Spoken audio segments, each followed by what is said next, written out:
लीजिए उसको। शुक्रिया। आज की कामयाबी का जाम नौश फरमाइए। Thank you.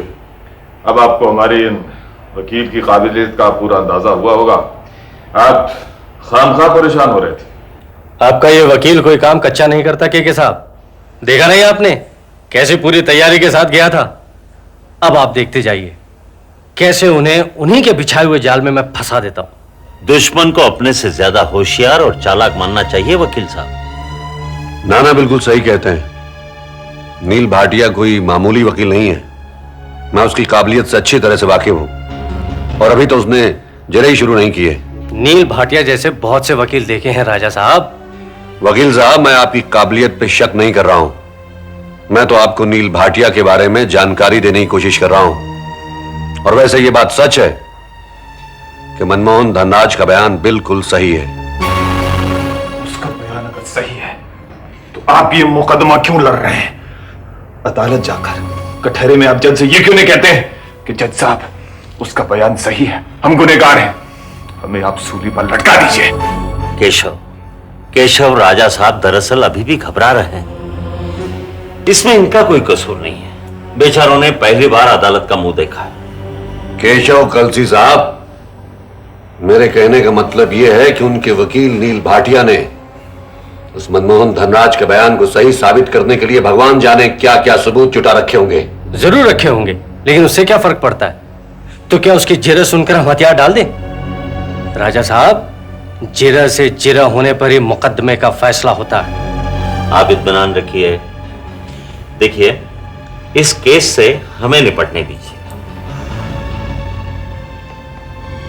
रिलैक्स राजा साहब, आज हम मैदान जीत कर आए हैं। कल की कल देखी जाएगी। चीयर्स। चीयर्स।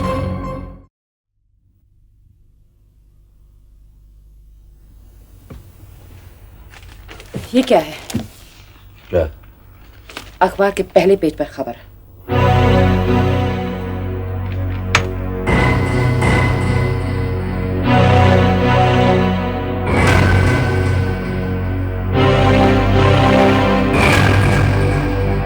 क्या कह रहे हो? मेरी बात का जवाब क्यों नहीं देते? मामला अदालत तक पहुंच गया है और तुमने मुझसे ये बात छुपाई। मैंने तुमसे कोई बात नहीं छुपाई, सब कुछ तुम्हें बताता रहा हूं। मैं उस हादसे की बात नहीं कर रही हूँ जिसमें सीमा धनराज का खून हुआ। मैं इस मुकदमे की बात कर रही हूँ। यूं कनी कतराने से कुछ नहीं होगा। रेखा, प्लीज मुझे तंग मत करो, मैं पहले ही बहुत परेशान हूँ। मैं तंग कर रही हूँ? मैं तंग कर रही हूँ? मैं तुम्हारी बीवी हूँ। हाँ, उस मिन्नी अग्रवाल की तरह तुम्हारी चहेती न सही, फिर भी तुम्हारी ब्याहता बीवी हूँ मैं। पूरी बात जानने का मुझे हक है कि नहीं? बोलो, क्या जानना चाहती हो? बोलो। तुमने मुझसे ये बात क्यों छुपाई कि उस मनमोहन ने मरने से पहले तुम्हारी साजिश का सारा भांडा फोड़ दिया था? मैंने कोई साजिश नहीं की, उसने झूठा बयान दिया है।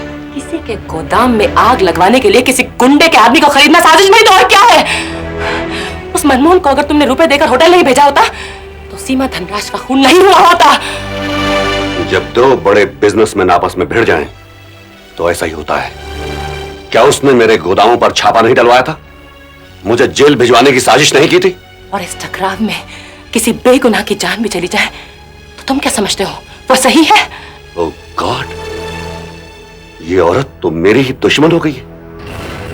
ये तो अदालत में भी मेरे खिलाफ गवाही देने से नहीं चूकेगी। मैं तुम्हारी दुश्मन हो गई हूँ? मेरी तरफ देखो, मैं तुम्हारी दुश्मन हो गई हूँ? तुम मुझसे ये कह रहे हो? उस केशव कलसी ने तुम्हारे सोचने की ताकत भी तुमसे छीन ली है। तुम्हें शर्म नहीं आई ऐसी बात करते हो मुझसे? अच्छा, अब अपनी बकवास बंद करो, मुझे नहाने के लिए देर हो रही है। ठीक है, मैं अपना मुंह बंद कर लेती हूँ, लेकिन एक सवाल का जवाब दो मुझे। अगर तुम्हें कुछ हो गया तो मेरे बच्चों का क्या होगा? किसी को कुछ नहीं होगा, हम ये मुकदमा जीत लेंगे। कैसे? वो तुम देखती जाओ।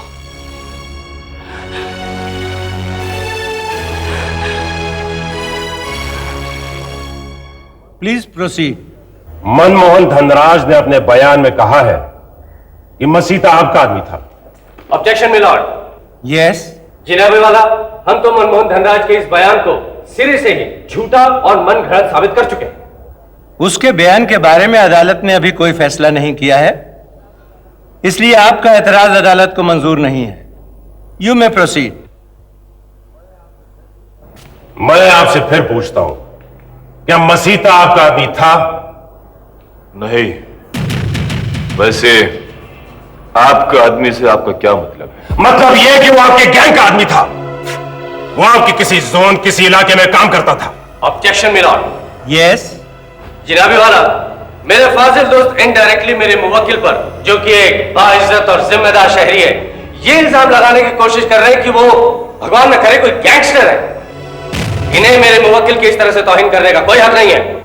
Objection sustained. एक्सेप्टेड मी लॉर्ड, एक्सेप्टेड। मनमोहन धनराज ने अपने बयान में साफ साफ कहा था कि मसीता केशव कलसी का ही आदमी था, और सुमेर राजवंश ने इन्हीं के कहने पर उसे, यानी कि मनमोहन धनराज को मसीते के पास गोल्डन पब में रुपए देने भेजा था।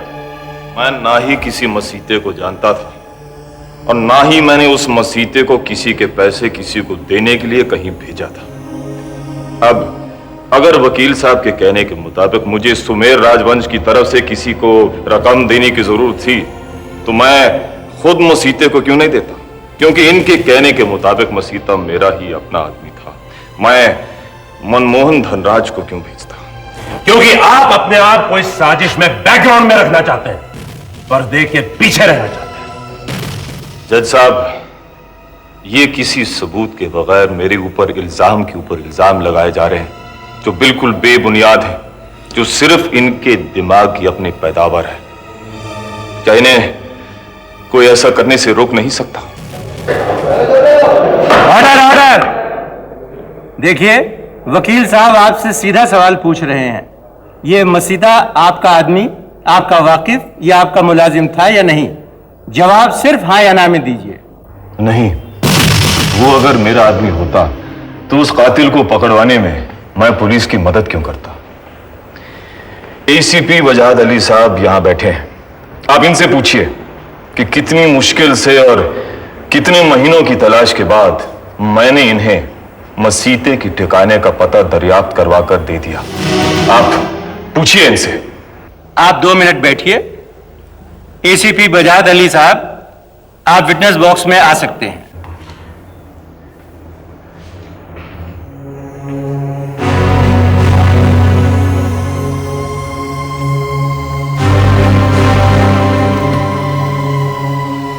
Yes my Lord. क्या मुलजिम केशव कलसी ठीक कहता है? जी जनाबे वाला, लेकिन जिस वक्त मैंने इनसे मदद मांगी थी उस वक्त सूरत हाल कुछ और था। Thank you. बस अदालत आपसे इतना ही जानना चाहती थी। आप तशरीफ रख सकते हैं। मिस्टर भाटिया, आप केशव कलसी से कुछ और पूछना चाहेंगे? Yes my Lord.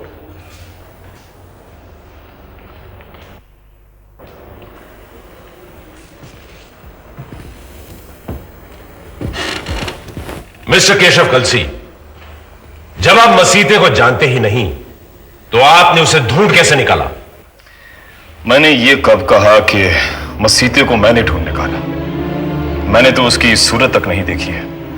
हाँ, कंप्यूटर के जरिए जो वजाद अली साहब ने उसकी फोटो निकलवाई थी वो मैंने जरूर देखी, और जब इन्होंने मुझे वो फोटो दी तो उसकी कॉपियां बनवाकर वो कॉपियां मैंने एक अपने दोस्त को भेजी, जो एक प्राइवेट डिटेक्टिव एजेंसी का मालिक है।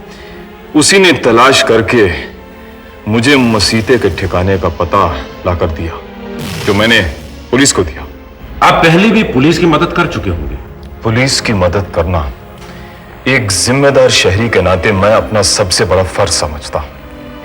इस बार भी अगर ये कातिल मसीता पुलिस के हाथों अपने अंजाम को पहुंचा तो सिर्फ मेरी इत्तला की वजह से पहुंचा।